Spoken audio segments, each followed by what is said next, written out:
On a vu jusqu'à maintenant comment utiliser les mesures d'angle dans des triangles, qu'ils soient quelconques ou dans des triangles rectangles. On va maintenant apprendre à mesurer des angles dans des plans cartésiens.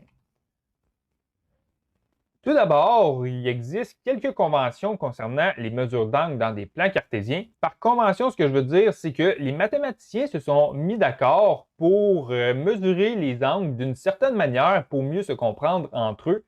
Donc, tout d'abord, lorsqu'on mesure un angle dans le plan cartésien, on va le mesurer dans le sens antihoraire. Donc, si on dit qu'on a un angle de 90 degrés, ça veut dire qu'on part d'un point initial et qu'on va se déplacer par 90 degrés dans le sens antihoraire.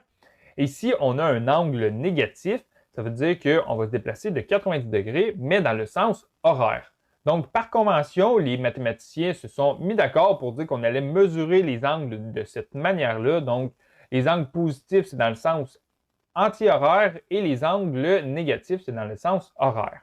Une autre convention, c'est le point initial de mesure d'angle dans le plan cartésien.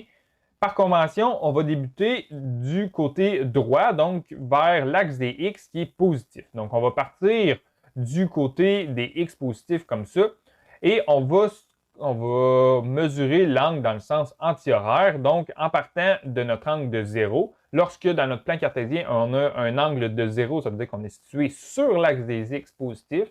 Si on a un angle de 30 degrés, on est vers le haut comme ça. 90 degrés, on est sur l'axe des Y positifs et ainsi de suite.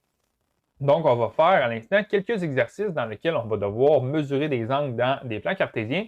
Et je vous invite à garder ce cercle-là à proximité, ce qui va nous aider à mieux identifier, les angles dans les différents cadrans du plan cartésien.